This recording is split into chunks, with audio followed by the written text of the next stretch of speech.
Kung hindi matatabang tiyangin ng yun. Hindi, Diba? ano, Hindi, ang- real talk. Real talk. Yung G Real na G. talk. Wala Diba? pa ako nakitang feminism na sobrang na ganda. chicks, no? Na EA Wala. cakes.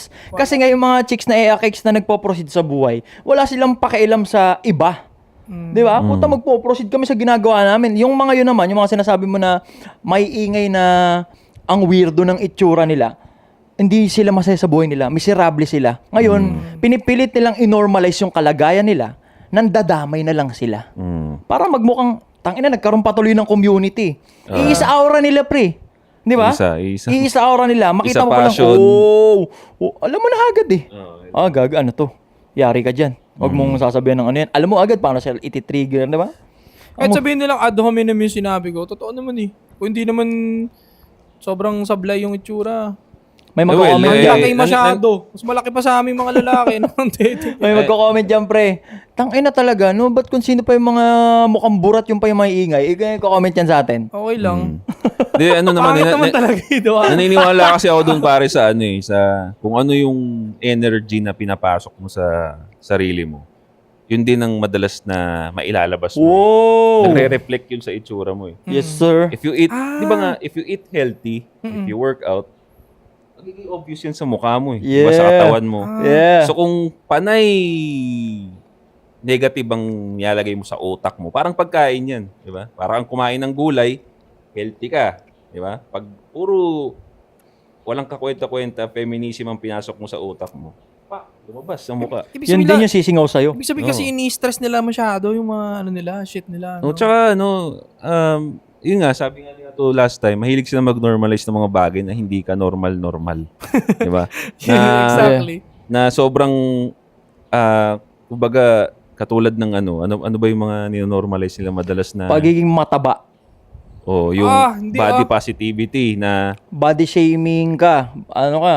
Nambabody shame ka. Pag, ano to, maganda to. Maganda dapat sa paningin mo to. Yung mataba. yun nga. Yung obese, di ba? Parang doon sa sinabi ko na they always want to adjust the basket. No? Oo, Para makadunk sila. para diba? madakdakan nila. Gusto nilang nakakadakdak sila. Pero imbis na i-workout, magpatas ng talon, ibababa nila yung standards, no? Maganda to. Kasi nga naman nakakatamad naman talaga magpapayat. So, adjust ko na lang paningin nyo, di ba? Parang ganun. sila rin yung yung mga feminism din yung, again, hindi sila kontento na pagsabihan lang yung mga mismong babae. Pati sa lalaki ka mo, naingialam pa sila. Oo nga eh. For example, sila rin ang nagpo-push na inormalize ang pagka-crop top ng mga lalaki. Nakdang putya ka naman. Bait mo naman, di ba? Kasi, yan yung mga, dyan sila na nakakainis talaga na kumbaga, pag hindi ka confident mag-crop top, fragile ang masculinity mo. Di ba? Sabihin sa yung ganyan. Pinipilit Pinipilit nilang kontrolin yung mga bagay-bagay, no? Knowing na babae sila, pre. Di ba kasi wala namang lalaking ganito eh. Wala naman tayo, pre. Di man tayo nag-exist kasi nga nagpo-proceed tayo sa mga pinaggagawa natin eh. Sila yung maingay. Sila yung nagbigay-bigay ng mga negative ideas na dapat ganito, dapat ganyan. Dapat kahit mataas ang body count namin ng babae, gustuhin nyo pa rin kami. Tsaka lang naman tayo nagsalita eh. Nung may mga ganun eh. Dapat kahit pakarat ang babae, mataas ang body count niya, kahit murang edad pa lang, dat pinapatulan pa rin siya, dat kagusto-gusto pa rin siya, dapat ganito, dapat ganyan. Tsaka lang naman tayo nagsalita. Kaya tayo nagkaroon ng community tuloy. Hindi naman natin sila kinokontra, pre. Actually, wala. Hindi natin sila kinokontra. Ang kinakausap natin yung kapwa natin lalaki, yung new wave ng mga lalaki na, utangin na, baka magpapaniwala kayo sa pinagsasabi nun. Yari kayo dun. Di ba? Ngayon, nagmumukha lang na binabash namin kayo or hinihate namin kayo dahil pinipilit namin maging matuwid yung mga kapwa naming lalaki. Di ba kasi puta pinipilit yung kontrolin yung mga nangyayari. Pinipilit nila, pre. Di ba? Sobra. Ito kasi yung nakikita ko dyan, no? Meron kasi silang, kumbaga, lakas ng loob magganyan because wala sila sa field ng lalaki. Tayo kasing mga lalaki, sa sobrang mulat tayo sa katotohanan ng buhay, hindi natin pwede magawa yun. For example, kapwa mo lalaki, pilitin mo. Magiging pisikalan tayo, puta magkakasuntukan. Alam mo yung reality na yun na hindi mo pwedeng i-check basta-basta ang kapwa mo lalaki. Kahit sa labas, punta ka sa labas, hindi mo pwedeng pilitin ng kung ano. Kasi alam mo may mangyayari. Lalaki, gising tayo sa ganun. Na parang, hindi tayo pwede basta-basta dahil mayroong suntukang magaganap. Pero pag sa babae, pwede sila magaganyan-ganyan kasi lumaki sila na walang gumaganon sa kanila. Kumbaga, Tsaka nakukuha nila gusto nila. So, iba talaga. iba talaga ang reality ng babae at lalaki. Doon mo talaga makikita kasi hindi kami pwedeng magsalita ng basta-basta lang nang hindi namin na-experience kasi alam namin ng consequences nun. Diba? Pwede kaming banatan dyan sa gilid. Pwede kaming anuhin doon. Alam namin yun eh. Totoo, Diba? totoo. So in short translation, hindi kasi kayo nakokonyatan eh. Kaya ang kukulit nyo eh. Naging Kayo Exactly. nakukutusan eh. masyadong mabait sa kanila yung mundo. Yup. Kaya ngayon, na putang ina, nagsalita lang tayo. Wala man tayong ginagawa. Nagsalita lang tayo, pre. 'Di ba? Ang dating na sa kanila doon parang movement kontra sa kanila. Pero wala. Ang kinakausap namin yung mga Nakapwa lalaki. namin lalaki talaga. New Yung wave ng naka-focus lalaki. talaga. Sila kasi dahil lumaki sila, nakukuha nila gusto nila kasi nga babae sila. 'Di ba ganun, 'di ba? Tama. Ibigay mo na yan dyan, babae yan. O paunahin mo yan, babae yan. Uy, paupuin mo. Lalaki ka, kalalaki mong tao. Chivalry is dead. Laging babae. So ngayon, sinusubukan nilang makuha ulit, mapasunod yung mundo based sa gusto nila. Tapos parang nagiging war na. Kasi nga, hindi na tama. Gender war. Ninonormalize yung mga hindi normal ang potang inang yan.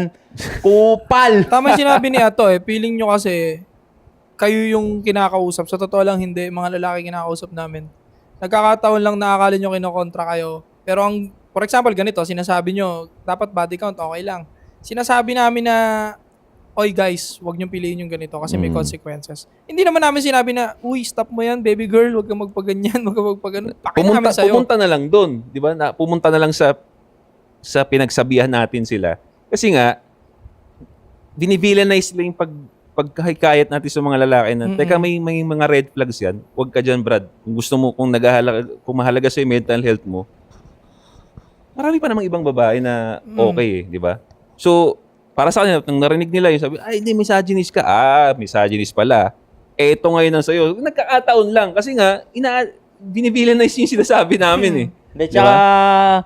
Kakapakiramdam nyo, main character kayo, akala nyo, sa inyo umikot yung mundo, kaya akala nyo, sa kada may sinasabi kami, laban yun sa inyo, kahit hindi nga namin kayo kilala eh.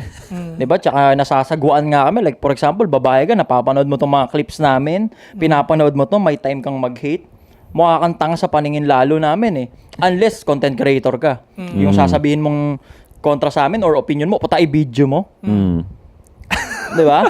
Pero Mukha kung kang kakapi strike tanga. mo rin, pre, kakapi strike mo rin. Hindi. Hindi. Mukha ka pa rin tanga, pero at the same time, kumikita ka naman ha. At least nag-generate ka ng pera. Oo. Diba? Medyo mukhang tanga na lang.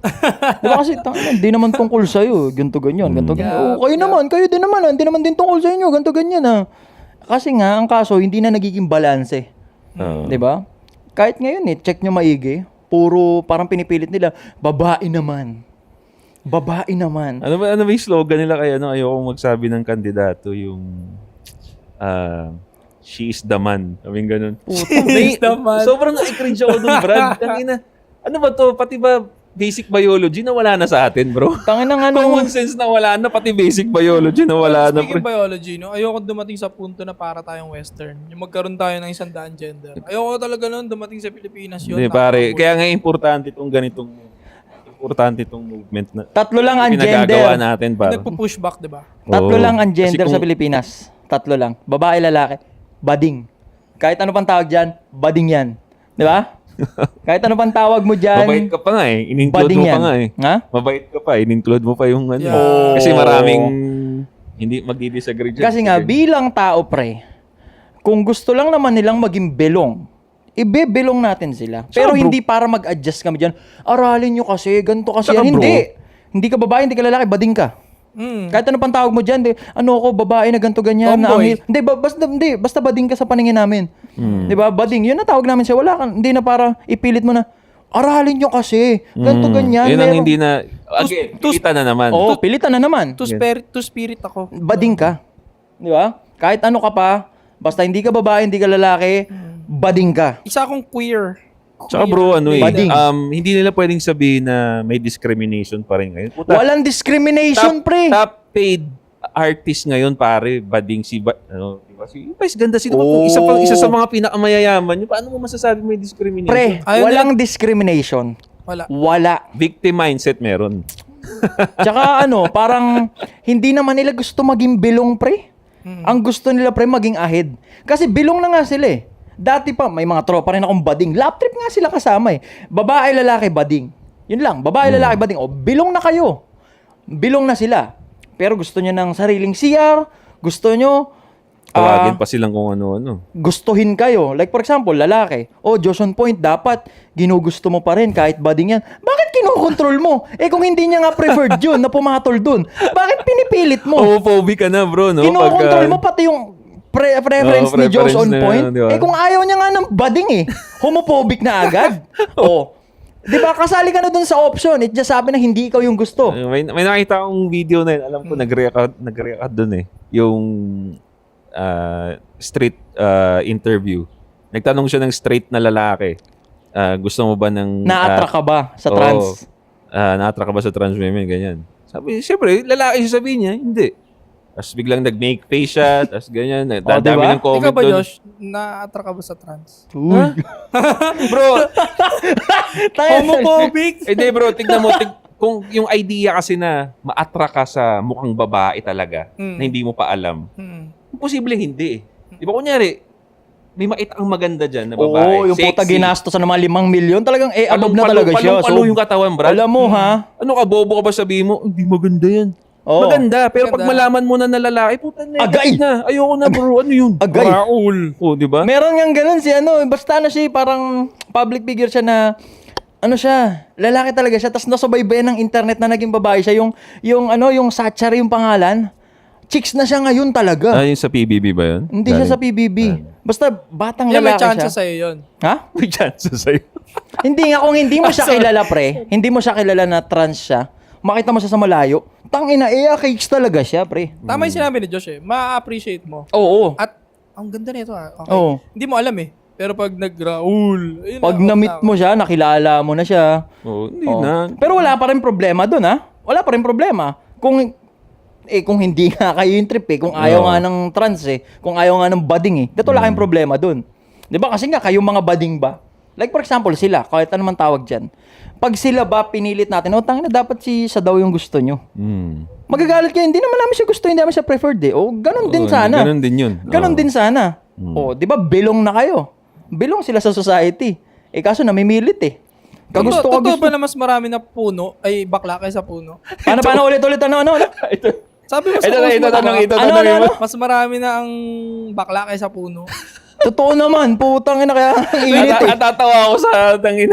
20% na raw kasi ang mga bading ngayon sa Pilipinas. Kaya nga ang init, pre. Taas! Oo. Dumadami na yung bading. Siyempre, ngayon, at some point, parang pinapatry na sa kanila yung dagat-dagatang apoy. Nadadamay tayo. Na-experience tuloy natin. Kami rin na-experience namin kasi tatuan nga rin kami, Tatuan kami, Kaya ma-experience din namin yung dagat-dagatang apoy. Minimum, sila mas marami ambag. Oo. Kaya umiinit yung Alam mo. Kumbaga si Satanas, ayan na, parang tinasabuyan na tayo ng no? Sa totoo lang. Tatawa Ayan, talaga ako sa ayop Kaya na. pala mainit na sa Pilipinas lalo ngayon dahil sa mga bading. Sinasampulan na raw tayo ng impyerno. Dagat-dagatang apoy. Yeah. Nung una kasi, makasalanan na yung tao Nagtatatawa, nagbibisyo. So, pinapa-experience na yung init sa atin. Na-amplified lang ngayon kasi nga nagkaroon ng panibagong ways paano ipapa-experience sa atin ng Diyos yung dagat-dagatang apoy. Yun yung pagiging bading nga. Diba? Dumami yung bading, tangina, mas umiinit tuloy. So, mga bading nga may kasalanan kung bakit naubos din yung yelo sa North Pole. Ang dami nyo na kasi daw. Pero joke lang. Nagbibiro-biroan lang tayo dito.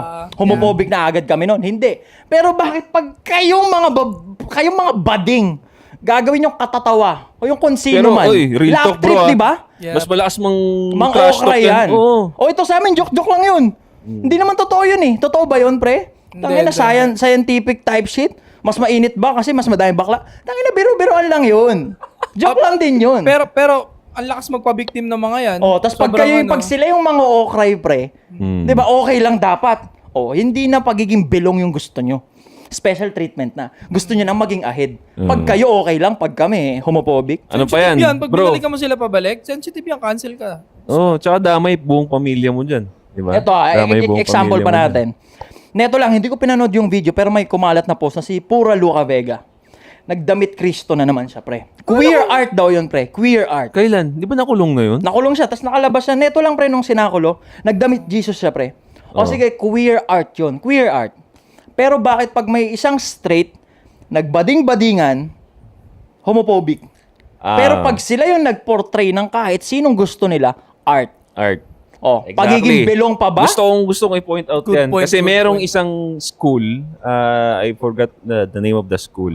Pero mga criminology course sila. Meron silang talent show, pare. Talent show. Ang talent show ng mga criminology student, mga lalaki na yun is magbading ano, yun ang comedy yung talent show nila. Yeah. Kumbaga nagsayaw sila ng bading. Yeah.